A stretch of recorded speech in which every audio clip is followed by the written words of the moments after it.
Titirahin natin ng asin sa kalawakan.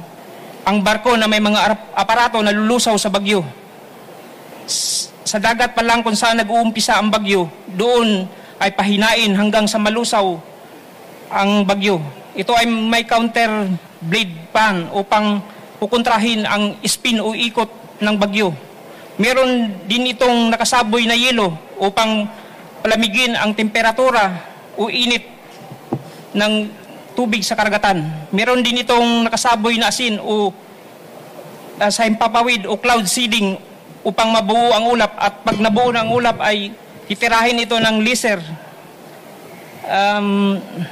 upang bumagsak doon at hindi na papasok ang bagyo hindi na mabuo ang bagyo at papasok sa ating kalupaan. Cloud seeding, parang cloud seeding po kasi bubuuhin natin ng mga ulap doon, at saka yung ikot kasi ng bagyo kukontrahin natin sa pamamagitan ng fan blade, at saka yung bubuo din yan ang pinagmulan ng bagyo kasi init ng karagatan ng temperatura doon, tapos yung spin po doon pa kanan, kailangan ang fan blade natin pakaliwa, tapos bubugahan po siya ng para lalamig yung temperatura, bubugahan natin ng yelo dahil yung na yun, tapos hindi pag yung para mabuo yung ulap. Mob Gonzales, GMA7. Hi sir, you mentioned po yung mga plano ninyo na ibigay nyo na sa DA. Ano pong, may sagot po ba sila?